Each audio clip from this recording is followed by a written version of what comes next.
The love of money is the root of all evil. It's the love of money that seems to be the problem here, not money itself. So it's all really about how we interpret money, how we receive money. In my perspective, money is an energy, wonderful tool that we can use in our personal lives and in the lives of others. And most importantly, there's not a limited sum. There's an abundance of money. Literally, it is created every single day by governments. And that just because you receive money doesn't mean you're taking it from someone else. So, when given in equal exchange, money is this really beautiful, powerful energy in the world by which we can better ourselves and also better others. There's a lot of weird kind of stuff with religion and money that gets tied up. I love helping entrepreneurs untangle some of that and get free from some of that so that they can start to be in a better relationship with money. Hello, everyone. Welcome back to Visionary Voices. I'm your host, Ida, and today we have Reverend Dr. Katy Valentine. She is the host of the Soul Savvy Business Podcast, and she identifies as a Jesus follower. She's an entrepreneur, and today we're going to be talking about the metaphysical. Actually, I'm going to be learning about the metaphysical. It's an honor to have you today, Katy. Welcome to the podcast. Thank you so much. I'm so happy to be here. Great. So, the first time I heard about you was when you did an interview with a friend.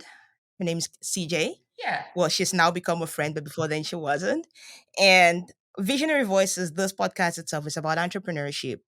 And the thing that made me reach out to you was because you have a unique take on it. You go to the metaphysical, which number one, I know very little about it. And so this is going to be partly a teaching session for you to me and educating all the other entrepreneurs out there who are wondering, like, what is this? And Fun. Okay. like, what is this? And how does this apply to me in business? So before we dive into all of that, is there any other thing you wanted to let our audience know about you?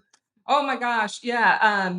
I think Jesus follower that can scare a lot of people. So I'll just say from the front, I'm a really nice kind, like the kind that identifies more with like Martin Luther King or William Barber or Dorothy Day than the scary, hellfire and brimstone. So you're in good hands, I hope, over here. Okay, good. So, I grew up Christian as well. So, I haven't had the experience of going to many different faiths or many different religions. And I used to identify so much as a Christian, and now I identify more as a spiritual person. Yeah, I think it's pretty common. And for some people, that's like, "Ooh, it's all different." But it's for me, it's really just a journey to discovering more about who I am and connecting more. And also, as an entrepreneur, it could just be sometimes there's this disconnect between entrepreneurship and spirituality, but you're right there in the middle. So can you first of all tell me what metaphysics is all about? Yeah. Like explain it to me like I'm five. Yes, yes. So metaphysics is really the art of seeing what is beyond the physical. So meta meaning beyond or after, and then physica, physical. So it's just a compound Greek word, really. And so the way that I approach this is that we are surrounded by seen and unseen forces, spirits, energy. And so the way I approach metaphysics is to get to know what that energy is like. And so that can be as simple as really honing your intuition, which you cannot see, but is part of you, and as grandiose as getting to know your angelic team and really deepening your connection to, for instance, Mother Earth, and getting to know all of the spiritual allies who are out there who are really ready to support us.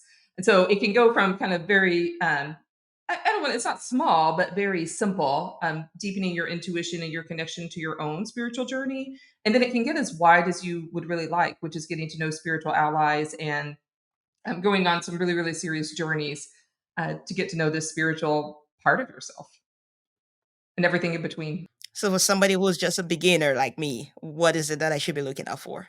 I think what we should be looking out for when we're beginning this kind of journey is looking for those synchronicities. And entrepreneurs are really, really good at this because when the exact right person falls into your lap or the exact right program is suddenly there, the thing that you need, the right accountant. Oh my gosh, when I found the right accountant, my life changed because I'm just terrible, terrible at keeping my own books. Right. So like looking for those little synchronicities, and that could also occur as little repeating patterns. Like you see the same flower in unusual places, and that reminds you of your grandmother. Or you see a feather a white feather everywhere that you go, and that reminds you that your angels are nearby. And just simply noticing those synchronicities opens us up to the fact that we're being well cared for. Like the universe is engineering things to work in our way if we're open to that. So I think for entrepreneurs, like that's a really, really good starting place. So when you think of things like angel numbers, which I only heard about this year, is that part of it?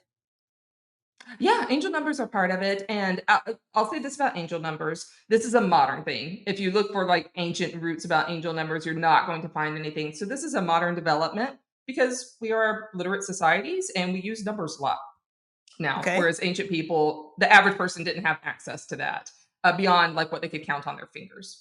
So repeating numbers are a thing. There are established patterns, like when you see ones a lot, it's reminding you to watch your thoughts, keep your direction going positively. Fours are often reminding you that there's ascended masters, so that could be Jesus or Buddha or Mother Mary or any other host of people that you respect, beings that you respect. I will say angel numbers, we have this kind of standard, like this is what they mean, but they're also very individual. So we do have to figure out what they mean for us when we see repeated numbers over and over. But mostly they're just a little synchronicity that remind me, like, oh, hey, pay attention right now. Hmm. Right now, I might be thinking or I might be feeling in a way that's actually helping me or actually not helping me. So, do I need to reorient myself? Am I feeling uh, bitter or angry right now? What can I do to let that go and to orient myself to something that will be a little more helpful in my journey for not only for me but for also the people around me and the people that I serve? So speaking about repeating patterns, I can't help but notice that you have three B's on your Oh wall. yes, Is there a story to yes. that? It's caught my attention since, and I'm like, what is that? Perfect, yeah. So these are very sacred bees from Target. So lest anyone think that I painted these or got these from a well-known artist. They're from Target, but they caught my eye in Target. So I just finished 1 year of shamanic training, and that's why I live in Ireland. I'm from the United States, and I live in Ireland most of the time. I happen to be in Texas right at the moment, but I've been going back and forth while I've been in Texas to complete this shamanic training. I should give a shout out to my school, the Irish School of Shamanic Studies. And Okay. the very, very first day in this class, we took it's kind of guided visualization. It's called a journey. And there was a bee in the journey. And I suddenly, in the journey, I became the bee. And I was flying and I was like from the perspective of a bee. It was quite extraordinary. And it honestly hasn't happened much since then, maybe once or twice, but I became this bee for about 5 minutes. As it just so happens, my bees love my husband. Like they will circle around him, they will land on him. One drowned right in front of us because it got in his coat. Hmm. We couldn't save it. We were trying to save the poor thing. And so they've just been around my household and me to a lesser extent as well. So, but bees they represent making sweetness out of labor. And they're also in kind of Celtic mythology, they are messengers to the other world. They'll take a message to the other world and then come back to humans. And so they really are kind of magical creatures. And of course, we know on Earth they're exceedingly important for all of our ecosystems and Yeah. environments. So the bees remind me that my labor can turn into gold and to also keep really grounded. Like it's an insect. It's an insect, but the smallest thing has the biggest consequences for us in our environment. So I keep the bees there as my one of my No animal guide wonder. reminders. Oh wow. Yeah. Oh wow. That's such a deep story about that. Oh my Yeah. god. And so, I Okay. think we all have animal friends and spirits who are ready to accompany us and guide us on our So how do you entrepreneurial journeys. identify that? Because I usually hear people say things like, "What's your spirit animal?" And is it something that chooses you, or do you choose it, or how does that work? I think that they choose us, and my perspective on this has actually changed a lot in the past year or so in this recent studies. So I think repeated animal patterns are one way that we can know when an animal is wanting to partner with us. And so the way I see it is that there is a spirit of the animal that exists on the planet. So, for instance, there's a collective bee consciousness of Hmm. all the bees. And then there's individual animals that are the animal that will circle around and kind of maybe connect with us, communicate with us, give us little signs that we can treat with respect. And so repeated patterns are one. For me, I saw deer everywhere over the period of about 2 years. And once it was 12 deer, like I saw a little herd of deer 5 minutes outside of the city where I was living. So it was not crazy unusual, but it was really quite striking.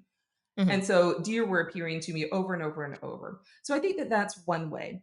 But I think it's also that the energy we're putting out there, and when we are in alignment with our mission and our purpose, and we have a sincere desire to help people, the people that we're called to serve, that our businesses are ethical. So I'll talk about kind of for entrepreneurs, that our businesses are ethical, that we are have a sincere um, desire to put good out there in the world, the right animals become attracted to us that can help us. And so it's also kind of putting that, making sure that we're in alignment, that we're putting ourselves in a position to receive the right helpers at the right time. And so then those animals become attracted to you in the work you're doing. When I get out of alignment, those animals will probably lose interest and start to fade away. And so it's really a beautiful dance in entrepreneurship about being in alignment with spirit, about being in alignment with ourselves so that we're I don't want to say we do want to attract the right spirits, of course, but we want to be in partnership with them. That we're Right. all working for the same goal. What does alignment look like in entrepreneurship? Oh, I think alignment looks like being very clear about our purpose, our mission, being open to uncertainty and surprise, because entrepreneurship is always filled with things that we can't anticipate, and I think being very sure, not maybe sure, that's maybe not the right word, being very clear about what motivates us Hmm. in our entrepreneurship. So why is it that what is our why, our very, very deep why, and making sure we're always in alignment with that.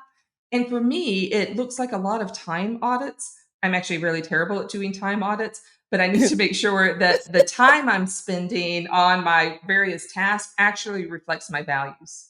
So, am I spending time with my clients? Am I spending time on my business? Am I spending time in my business? And making sure those are all in alignment with Yeah. the purpose that I said I want to do. I think as entrepreneurs grow, as our businesses grow, sometimes we feel out of alignment when we're really in a period of growth. Right. And that can be really uncomfortable. So sometimes it's also having the wisdom to discern, is it that I'm not in alignment or is it that I'm growing? And growing always feels pretty uncomfortable. Yeah. And we have those rough edges we have to figure out. So, there's kind of a delicate balance there, I think. So I heard you talk about that in a recent episode on your own podcast, The Soul Savvy Business, and you talked about a process you're going through right now, which is in your business. You're moving towards helping more people with the Christian root to expand globally, right? And you Yeah. talked about that probably causing this this feeling where you don't quite, well, not that you don't quite know, but in general you wouldn't know if it's like you're out of alignment or you're just being pushed to grow. So it's a thing you're Yeah. going through right now. So how does a person identify whether that kind of discomfort you're feeling is a push to grow or is a push to remind you you're out of alignment with what you're doing? Yeah, so I think if we do the tools, the exercises, the clearing our minds and spirits and bodies that we normally do to be back in alignment. If we do all of those things and we kind of have these external checks, am I depressed? Am I experiencing undue anxiety right now? Am I going through a divorce? That's all going to produce feelings that you may feel out of alignment. But if you've kind of done the checks and all of those are in balance and there's no other reason why you're feeling this way, you're probably in a period of growth. You're probably in a period of change or a pivot. So I'm a big fan of looking for the very simple reasons first, right? If there's a very simple reason that you may be feeling out of alignment, like you just broke your leg and you're in a lot of pain, go Yeah. with that first before you're having a spiritual crisis. Right. So look for the obvious first, and then when the obvious are all taken care of, then I think we can start to look to the spiritual, the energetic world, and think, oh, well, what's being prepared for me? Maybe the universe is preparing something for me, and I'm just ready to soar into it, so it'll feel a little more comfortable. Do you think that's a very difficult thing to do? It's difficult if we're used to being out of alignment, right? Well, I say that because, okay, there is, I think for you to be able to intuitively know certain things or to be able to interpret the message that's coming to you, you need to quiet out the noise so Yeah, you can know. But right now we know there's so much noise. So I think that's there's what so adds a much level noise. of difficulty to it. Like, so that's why I come to the question. Like, do you think it's difficult? And what are some things that you would advise a client on how to actually go and figure out what is going on with them? Because this is all Mhm. metaphysical, right? It's all metaphysical. Yeah, and the metaphysical is also just our daily lives, right? Like it's using very simple tools to tap into our deep inner wisdom and our deep truths. So honestly, the very first thing I encourage everyone to do is to do some kind of physical activity. It doesn't you don't have to run a marathon, but walk around the block, do your yoga, do Zoom, whatever. To make sure that it's not excess energy that's built up in your body that we've ignored, because it's very easy to sit at a desk all day long as an Mhm. entrepreneur and always feel like there's more work to do. Yeah. So my first recommendation would be take a walk or do something without a headset that will get you out in the world and moving. That's very hard for me. I like to take my AirPods everywhere I go, so I have to practice my own truths here. The second would be then to I mean, the second would be, and this is I don't think this is gonna come as a big surprise, but to quiet our minds through meditation or stillness or mindfulness. So Yeah. whatever we can do to slow our brain waves down for 5 minutes a day, 10 minutes a day, 15 minutes a day. I also say this as someone it's incredibly hard for me. Pretty much every single day, I have to talk myself out of not meditating. Mhm. After all these years, after all these years training, I'm an ordained minister. I still have to think.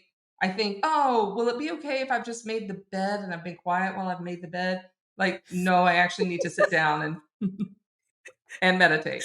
If it's hard for you, believe me, it's hard for everyone. That's okay. But it's in that place of where we've taken care of our physical bodies and then we've quieted our minds. That's actually where the magic happens because we've opened up our physical space and our brains to receive information Mhm. and we're building new neural pathways. I mean, so really, those two things are the starting place.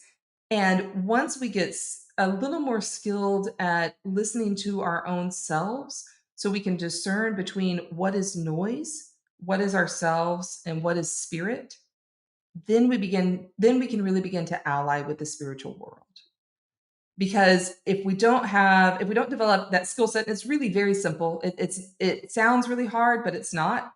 5 minutes a day for a month and you are like there.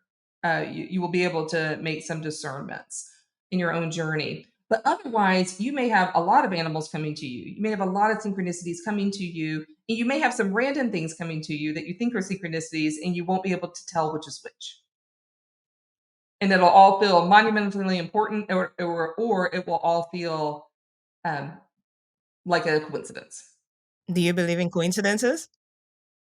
No, actually, I think they're all synchronicities, but we can interpret things as unimportant. I was going to say Les Brown is a person I think I heard say, um, a coincidence is God's way of staying anonymous.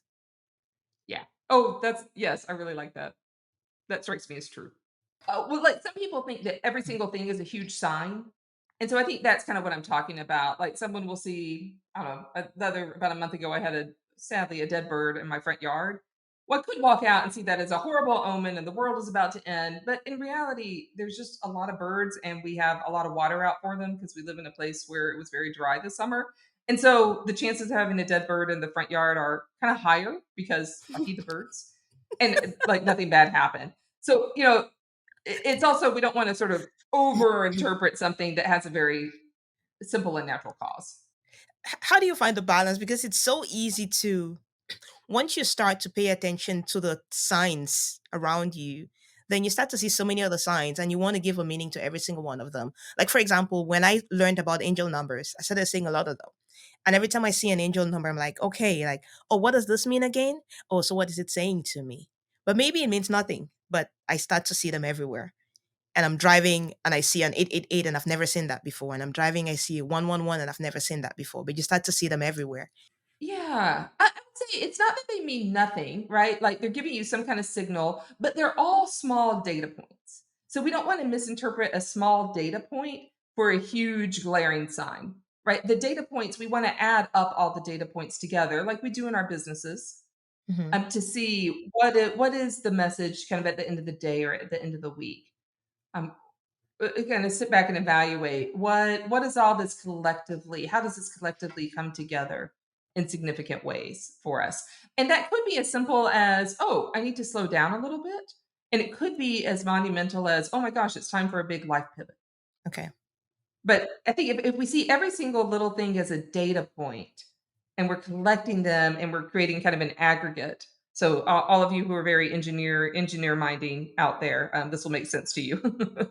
Then you can put it all together and then reach your conclusions. So I think one of the other big errors I see people make is they see something and they want to know right away what it means. I didn't know what the B meant in my life until a few weeks or months had passed. I couldn't know right at the end of that experience what that meant. So, asking the question, what does this mean? And I see people ask this all the time about the Bible too, because that's actually that was what my training was in. I have advanced degrees in biblical study, and they want to read the Bible and say immediately, what does this mean in my life? Well, you can't possibly know that until you've lived with it for a little while. It's a kind of a preliminary question. So I think reserving that question until a little time has passed also has some wisdom in it. So we can let some meaning emerge within us. So it may Okay. not be instantaneous, which is Okay. super frustrating. Yeah. Wow. At the end of the day, it's a journey, right? You just have to, It's a journey. you just have to take the time to understand what it means. And it's all about quieting your mind and all of that. Because you mentioned the Bible, and I grew up reading the Bible. I can't quite quote the Bible per se, but there are things that have, in my opinion, have been misinterpreted, and it ends up affecting our relationship with people, our relationship with money, our Mm. relationship with business as a Oh, whole. so much. Yeah, and there are lots of things, and sometimes I get into arguments with people, and there's this popular saying that's like, the love of money is the root of all evil, and they say it's in the Bible. And there's another mindset that is like, you have to give, well, not like giving to the poor, but like you taking more for yourself means you're taking away from other people and they can have enough for themselves, kind of like the zero sum mentality. But also at the Yeah. same time, in the same Bible, it talks about, like, I think Abraham was one of the wealthiest people ever, and Job was one of the wealthiest people ever, and they were God-fearing people as well. So I guess the point I'm getting into is how do people with a Christian background get to understand the message of the Bible, but also understand that it's okay to make a lot of money, providing a service, providing positive, creating positive impact in the world? Yeah. So this is a great question and a really big topic. So I think a couple of things may be helpful. One is that the Bible is actually a diverse collection of many books over many times and places. And Mhm. so my this is my perspective. There's not one single message that we can say is from the Bible. So people ask me all the time, on social media and my in my different groups, well, is that biblical? I'm like, well, probably. There's a lot of things that are biblical that I really wouldn't recommend you run around doing. Just because it's in the Bible, that doesn't mean that it's your how to, right? Sometimes the Bible has how not to, Yes. how not to be a jerk. Don't be like this person. This person was a jerk. Don't be like them. Be like them. So I think there's some misconceptions that everything is in the Bible is an instruction to you or for Mhm. you. Right. So having a little perspective here can be really, really helpful. So people who grew up with Bible verses sort of being flung at them and instilled, it can create a lot of fear, it can create a lot of misunderstanding. And so especially around money.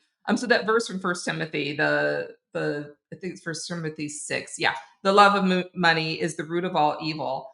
And I think this is important maybe for a couple of reasons. A, it's the love of money that seems to be the problem here, not money itself. So it's all really Mhm. about how we interpret money, how we receive money. In my perspective, money is an energy. We can do great harm, we can do great good. Yeah. I don't want to work with people who want to do great harm Yeah. with money or with anything, right? So I only want to work with people who are interested in ways that they could use money to make the world and their lives a Better better place. place. Yeah. But yeah, the other thing is that First Timothy has a lot of instructions that are really horrific that reflect a particular time and place in early Christianity. There's a lot of instructions in there about women, about like relationships between men and women that I don't follow. I don't recommend that anyone follow. So again, that was written maybe to a particular community, and it's something that we can evaluate, but it's not something that we take as a blueprint for our lives today. So I remember when I was very first starting out and I was doing some coaching, I was on a discovery call with someone. They ended up not becoming a client, but they Mhm. said, I don't know, I think at the time I was charging, it was like a 3-month program and I was charging pretty low amount, like $1,000 or something for it. And they said, I don't, Jesus wouldn't have charged this. So a couple of responses. I said, "Well, Jesus only did this for like a year." And I was like, "Hey, I'm doing it for a lifetime." And I would say, and I said, "Well, maybe that's true, maybe it's not. We don't really know." I said, "But the model in Jesus' time is that the rabbi would come to your house to teach, and then you would take care of them. So you Mhm. would provide hospitality, food, bedding, um, you would share all of your resources." I said, "So if you want me to come to your house and you want to do that, we can do that. Like it'll be payment in a different kind, but you'll have Yeah. to house me and really take care of me for a couple of months in order to do that. Or you could come to my house and pay me to be in my house. You could pay room and board here. Would you rather have that kind of arrangement?" And they laughed and said, "Okay, no." That was a good and one. uh, and so, yeah, and so we know it's different systems, right? Yeah. It's not like Jesus didn't operate without money. Of course, he did. We also know that in the early church, wealthy widows absolutely funded uh, Jesus, the disciples, and the early church after Jesus had died. And so we know like we can, but there's all these different kind of ways that we know that. But it seems like these wealthy women who weren't attached to husbands anymore and had Mhm. control of their own money were the ones who were choosing to invest in the well-being of these early believers. So they were absolutely using money. It's all about how do we want to use it. Yeah, how do we want to use it? And so again, I think this goes back to our alignment, our motivation. In my mind, there's nothing wrong with wanting to have a living wage and have more than a living wage. What I encourage all of my clients to do is to determine ahead of time, if there was one problem in the world that you could solve, what would that be? And you're going Yeah. to put some of the money that you're earning towards that and making that problem in the world go away. That's really, really motivating, and Yeah. a way that Christians can be in, what we would traditionally call mission, but Yeah. in charitable giving. That's really important. We need people who can do that. Yeah. I think the person I also heard talk about the same thing was maybe Tony Robbins, and Mm, he maybe it's somebody else, but he talked about the mindset shift that you can have to be okay with all of that money. It's not thinking about how much I want to make for myself, but thinking about how much I want to give away, which is in yes, I alignment like with what that. you're saying. If you think about how much you want to give away, that single problem you want to solve in the world, then you would see that you need a lot of money to solve that thing. And so to do it, it's about stepping up your game, maybe going global, like doing the thing you do, but doing it so well that you get a lot of money for it so you can go and solve that other problem that you're passionate about solving, even if it's philanthropy, right? In that direction. Yeah, I love that, and that if we see money as a flow, right? For a lot of people, they see it as a end stop, and so it's like money gets into them, and then they kind of hoard it, Yeah. and it doesn't have it loses some of its energetic flow that way. So if we see money as always coming in, always going out, it's a really beautiful river of energy. And the physical form of that happens to be money in our society. Mhm. And that we can tap into that flow in really creative ways. But it's when that flow gets stopped, that's how we see really atrocious things happen in the world. And when when we unstop that flow through philanthropy, through nonprofits, through charitable giving, we see problems begin to be solved. Yeah. Like, so money is a very powerful force. How do we want to interact with that powerful force? Yeah. So, do you think one of the biggest problems that entrepreneurs or Christian-based entrepreneurs face would be their mindset around money? It's really common. I think all entrepreneurs face mindset issues around money. I've only met a few who don't, and I'm super jealous of them, like super super jealous. Not truly, but I'm like, how did you get to adulthood without having all these hangups? So entrepreneurs do in general. What's your mindset around it? Oh my gosh, well, it's changed a lot. I mean, I Yeah. had a lot of hangups about money when I was first starting out, and I was finishing grad school. I had all this student debt. Were relying on my spouse to keep us afloat. So I had a lot of hangups around money, and my spouse was actually like super super patient with me and like working slowly around all the stuck fear and energy that I had. So I think now my mindset around money is that it's this really wonderful tool that we can use in our personal lives and in the lives of others. And most importantly, there's not a limited sum. There's not a limited sum. There's an abundance of money. Literally, it is created every single day by governments. And that just because you receive money doesn't mean you're taking it from someone else.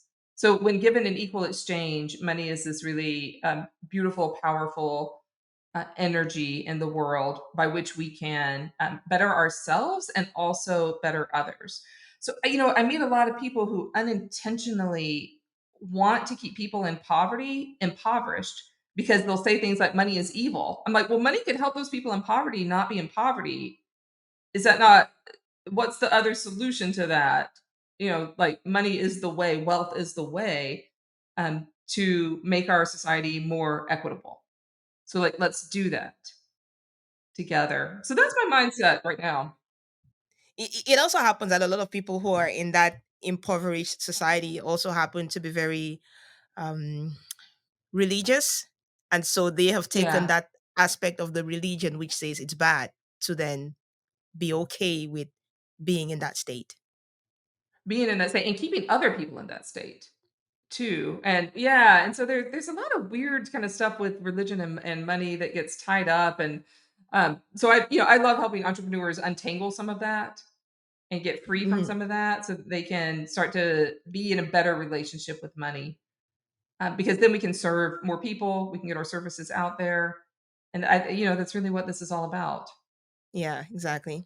And you said your passion is to guide Jesus followers to freedom so they can live in the higher vibration and joy and gratitude. And but right now in your business, you're kind of shifting focus. So talk to us about what you're doing in business right now. Yeah, so right now I've just launched a new part of the business called Soul Forge Coaching. And so this Mhm. is all about helping entrepreneurs and leaders maximize their impact, ally with the spiritual world. So kind of like what we were talking about earlier, finding spirit animals, allies, ancestors who are interested in the work that they're doing and increasing their reach, their impact, and also working through any of that spiritual hangups that may be impeding them. So people come from particularly have religious trauma in their background or hangups around money, and that's impeding their spiritual growth. I work with people one on one and occasionally in groups to help solve that. And so who would your ideal client be? Yeah, ideal clients are entrepreneurs who are ethically motivated and wanting to be in greater alignment and are wanting to grow their spiritual lives or solve a particular spiritual problem that they suspect may be holding them back. And this is really all about personal freedom first and foremost, right? If we have spiritual hangups from the past and they're stopping us from living in joy, we need to solve that. Like God does Yeah. not want us to live with deep wounds, right? So we want to transform those wounds into healing so that we can thrive in our present and in our future. Yeah, beautiful. Can you talk to me about one client transformation story, a person that you worked with that actually had a breakthrough and had this beautiful transformation at the end of it all? Yeah, yeah. So I'm working with someone actually right now, and she's just wonderful. And she's launching her business, but she's been launching for a while. And so, in this, she was kind of unclear: does she want to use spirituality in her business or not? And she was getting a lot of messages around like justice, like her business was should be oriented around justice, and she wants to provide like leadership for women, and she wasn't seeing how it all comes together. And so we just had a really, really wonderful session just earlier this week, actually, at the time when I'm recording this, where she suddenly said, "Oh, I will be incorporating spirituality into my business." And I said, "Well, that's new. You didn't say that before. Before it was a question of if." She said, "Oh, Mhm. yeah. Now it's just how." And so she had met a guide for her business, a spiritual guide for her business, who was really, really oriented to that justice. And then we talked about how can that justice, how is providing leadership for women a justice issue? Like, how is women coming into their authentic selves a justice issue? She wasn't quite seeing that it was. Mhm. But in working together, she was able to see, like, oh, if that problem is solved in the world, that is increasing the potential of women who have been kept down by patriarchy, by churches for millennia. Hmm. And so that's a God thing, right? That's a God thing for women to come into their own. Yeah. Wow, that's so Like, so beautiful. yeah, so she's poised. Y'all get ready. She's going to be out there on the stage really, really soon. That is good. And so thinking about you now in terms of the people you've learned from, the mentors, or just people you look up to, who are three people that if you had the chance to sit down and have a conversation with, you would, and why? Okay, that's a good question. Oh my gosh, I think I probably have already. Like all the right people have been kind of landed in my path already. Let me give Wow. this one moment. Yeah, like the right people. They're not necessarily like super super famous or on the world stage. Um, so I think one person though would be Thich Nhat Hanh, Okay. Spiritual the guy. Buddha, Yeah. the spiritual Buddhist monk. Every time he's like I see him, he just looks so at peace with himself and exudes this gloriously wonderful, settled energy that I strive to have in my journey. So that's one. Mm. So not not a business leader, but I think he has a lot to teach Yeah. business leaders about what's going on. The woman, I cannot remember her name. The woman who gives all the hugs. She gives hugs. She's an Oprah? Indian woman. No, Indian No, woman. oh, what is it? I not so now I can't remember her name, but anyway, she goes around basically giving hugs to people, and Hmm. I believe that she has an energy transfer when she gives hugs to people, and they're like safe, consensual hugs, right? This is like not the creepy uncle Yeah. kind of hug, um, but like she gives What's her safe hugs to name? people by consent, and I can look it up, but Is she alive? whenever, yeah, she has a name that I don't think I can actually pronounce, but she's an Indian Hindu spiritual leader, guru, and humanitarian. So that Okay. is I'll look her up. one. Yeah, her name is I'll mispronounce it. Mata Amritanana Damayi. So Okay. I recognize her. Yeah. Um, let's see, a third person. It's a good question. I haven't quite thought of it like this before. Am I supposed to be thinking of business? Was the question about business leaders? Because I've just named all No, the it's spiritual just people that I really no, like. Okay, it's just just anyone. people that you would like to. Yeah, yeah. Just people. Because Uh, more to this, right? Your business is very spiritual, and so yeah, probably very normal that the people you're looking at are the spiritual ones because those are the people that can teach you more of what you seeking to learn. Like you know a lot, yeah. but there's probably something that they know that you could still get from them. So it's not necessarily a business question, but it comes down to business. It comes down to business. Yeah. The third, I'm just going to go with my intuition, like the people who are kind of appearing in my mind right now. The third one is actually someone who's in my denomination of where I'm ordained, and he organizes the Poor People's Campaign. His name is William Barber. So the chances are actually high I could meet him one day, because Good. we run in the same circles, but I never actually have. And he does. He's a Black African American pastor and on the East Coast, and he has this fire about him, but he's also very, very settled, very grounded in what he does. and he leads campaigns um, against systems that cause impoverishment. And so he's so kind of Jesus oriented, justice oriented in this way. And to do that over and over and over, one has to be so spiritually grounded to not be exhausted Yeah. and to not give up and to not feel embittered towards the systems that are causing um, widespread chaos. And so, all the tools that he has available, like I know we all have them available, but I would love to know how does he do that for himself, and how does he stay in this? How does he stay in the fight as well? Yeah. Wow, that's really beautiful. Great. Oh, I love the question. That made me, yeah, made me pause and think. I should put this on a vision board at some point. Well, we're sending out the energy out there. It's gonna come. Yes, exactly. Thank you. Thank you for that opportunity. My pleasure. So you said you do help entrepreneurs who are wanting to expand their impact to the world and to really get clear with their spirituality and what that is. So think about a person who is stuck in that place right now, who wants to get their mission out into the world but don't know where to start, don't know what to do. What does Katie say to them?